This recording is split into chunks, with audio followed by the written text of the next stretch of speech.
Then I realized being a star is about when my light shines, I light other people up. What I think maybe I helped you recognize was this is an asset. This is who you really are. And what if you were to dial it up? Right. Turn up the volume instead of turning down the volume. Yeah. This is a kind of combination of being really visible and big, but also approachable and real. And that comes from being authentic and telling the truth.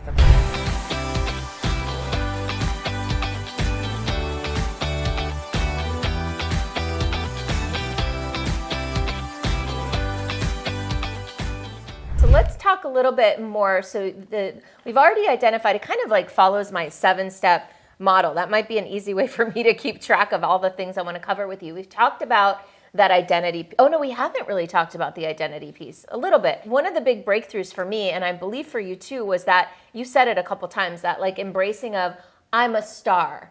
What does that mean to you?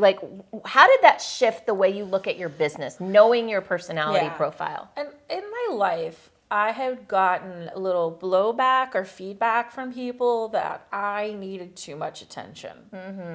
And I needed to stop. Okay. Right? From maybe parents and family? Is that where friends, it started? And yeah, friends? Okay. Yeah, I'm a little too much, go be less, And what I found, and then I felt a little selfish, I felt oh, am I a narcissist? Do I need everybody to look at me? And then I realized being a star is about when my light shines, I light other people up.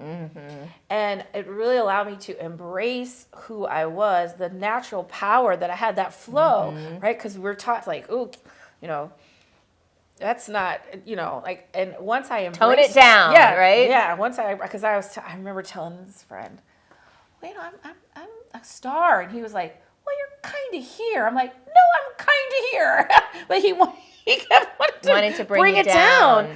Bring down the vision for whatever reason. That was a need of him. I'm like, no, I play big. I'm okay with that. But just really embracing that persona of that part of me and using that as the basis for a business model. Because how I run my business, I use that star power, that natural thing that I have that I thought I had, but was always taught to not really, you know what I mean? I was always taught tone really, it down, not really value it. Yeah. Well, and what you've done is you've really leveraged it now. Yeah. What I think maybe I helped you recognize was this is an asset. This is who you really are. And what if you were to dial it up? Right. Turn up the volume instead of turning down the volume. Yep.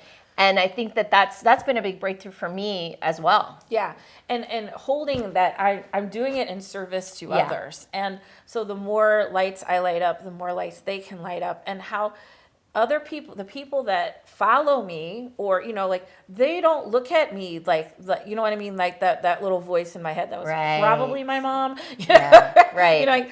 And, they see it very differently. And I just remember I had this call once, and this Sarah, she's took my course and is in my back end, just enrolled for her second year. And the first time she met me, and I don't know what made me say it. I go, it was a Zoom call, and I said, did you put makeup on for me? She's like, yes, I did.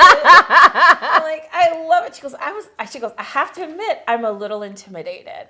And I was like, okay, because she had read the book, and she's like, I was floored that you would be okay talking to me. And so you kind of just embrace that and roll with that. So it's this a kind of combination of being really visible and big, but also approachable and real. And that comes from being authentic and telling the truth about situations and in my emails and in my content and how I approach that. One thing that the star loves to be seen, loves to shine. That is a natural asset of the star, something we love. And really what turns us on, what drives us, is service.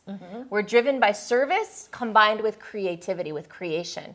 When you combine a person who has a desire to create and a desire to serve together, that's a natural star. And sometimes I know I had a belief about what a star was, and it wasn't alignment with the way we're using the term now. And so actually that kind of leads me to another aspect of this conversation, which is really the personal development side of things. Like, and we'll come back to the business. I have other business questions too.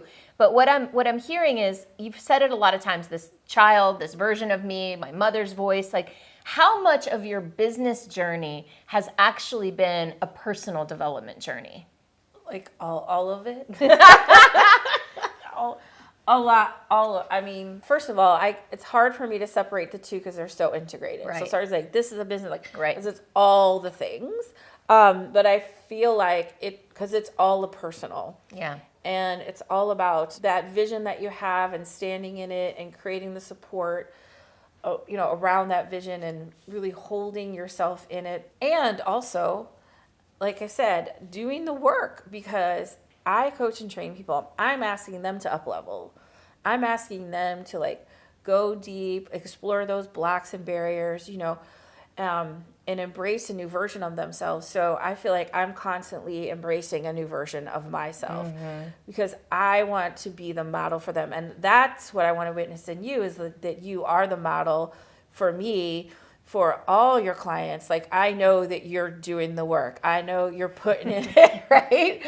And that's what I want them to know. Like, I'm not sitting above it. And I think that's the service of the star. You know what I mean? Like, I'm doing this because I want to get better, because I want to help more people. I want to help people. And I always want to up-level how much I'm helping and in what way. Like, we're always striving for how to do it better. And, I know that you are on your personal journey of self-discovery.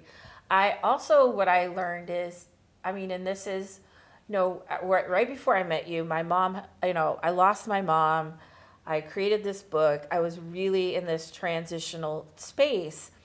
And I remember a friend saying to me, like, what do you believe? He asked me, like, do you know that dowsing, that thing people do with the wires? He goes, do you believe in that? And I remember looking at my friend going, I don't know what I believe. Like, I just don't know what I felt like almost blank, like almost empty in a way.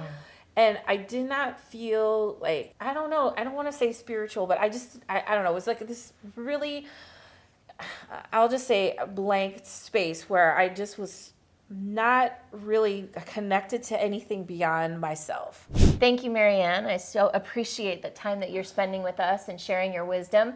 And if you're interested in learning more about how you can be a client of mine like Marianne has, you can learn more at superstarbusinessbreakthrough.com. So I was really proud that I did that, but those are the kind of things that I've learned. Just stand in your truth. That's right. Because if you embrace it, they will too. They will too. And it's really the energy from which you stand there and say, we're going to do a meditation, right? Like, this is how we're going to start, because I'm leading this, and y'all are going to listen, right?